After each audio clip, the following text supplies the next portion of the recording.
Hello, this is Dr. Wells with Wells Medicine, and for the second video in our series, we're going to be talking about,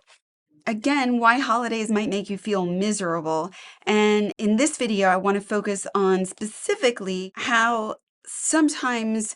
the family expectations around the holidays can really make us feel miserable as well by triggering traumas or triggering family dynamics that can really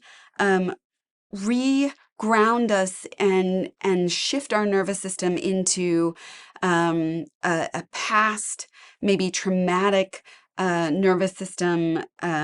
level that doesn't allow us to be who we are and allow us to really settle into the growth that we've created. So one of my patients had a very touching story of, all the work that she'd been doing and the therapy that she'd been through and really working on her relationship, her side of her relationship with her parents, and then going home for the holidays really just settled her back into that 10-year-old self again, feeling powerless, feeling less than. They were trampling on the boundaries that she had worked so hard to create, trampling on the sense of self-worth and who she had grown into, and really making jokes and comments and just kind of putting her back in her place in the family. Sometimes those toxic relationships, whether they're children and parents or siblings or even an aunt or an uncle or friends that we meet back going back to our hometown, or just being in that same bedroom or the same location where traumas have happened. That can even include religious locations. So I have a lot of patients who are recovering from religious traumas and going home to Salt Lake City or going home to their Catholic masses, can really re-trigger those religious traumas and create the old reactivation loops where they sort of regress and their nervous system reacts to those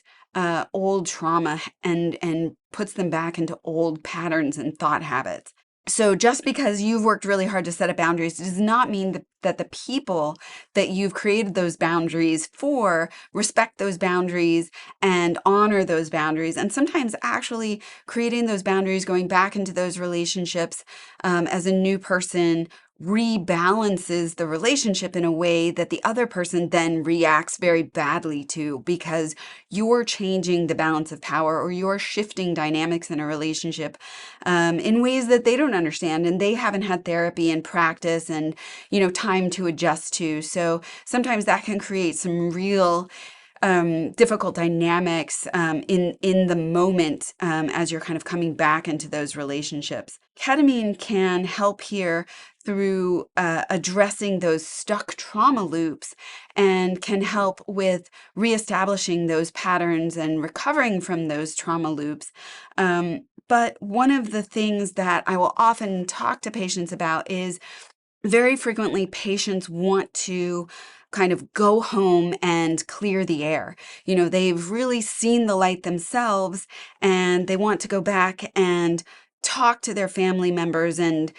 get them to see from their perspective and acknowledge the hurts that the other family member has created, or acknowledge the environment that was going on and the needs that were unmet. And I really do want to offer that if you've been talking to a family member and over again, they are not acknowledging your hurt or your trauma, one, that doesn't mean that it's not real. I really do want to validate and reinforce that our traumas can be very real, and our family members, maybe through their lack of psychological sophistication or their lack of emotional resources or their denial in order to protect themselves or to protect other people, may not allow them to meet us where we are and to acknowledge and hear our side of the story. So I really do want to acknowledge, one,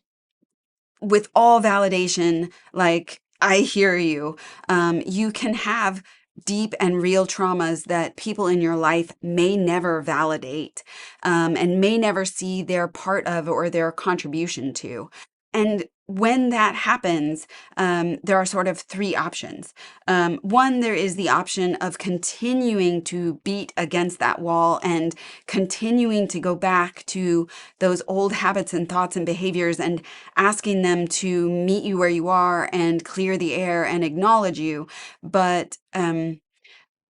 really want to stress that sometimes that is a recipe for disappointment and dissatisfaction and frustration.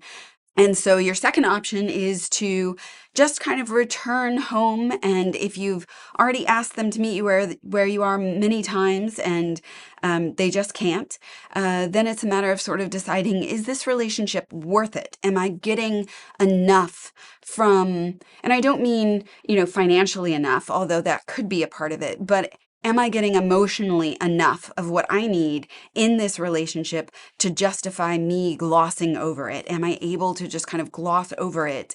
and let that go and move on for myself in this relationship? Or do I need to create a safety and protection around myself by letting this relationship go? Because I don't think that if you've talked with them over and over again, there may not be that fourth option of having them meet you where you are in a perfect kumbaya moment and forever walking in, symbiosis where they're never going to say another hurtful thing, or they're going to understand perfectly where you're coming from, or they're going to join with you against the person who was hurting you, and not have any complexity to that relationship. I really do want to stress that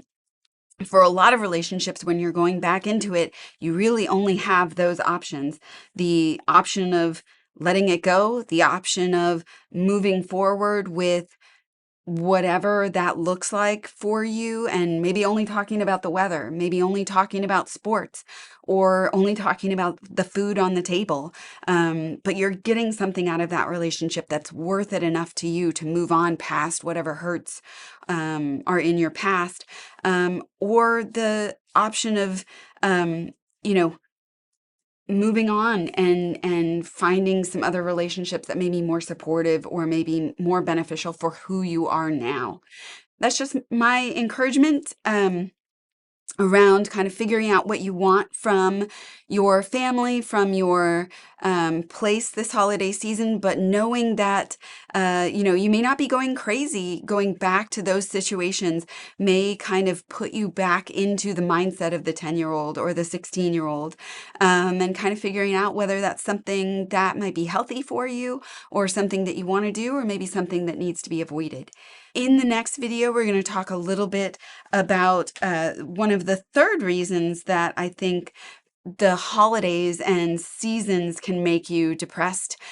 seasonal affective disorder. So I hope you will join me in that one.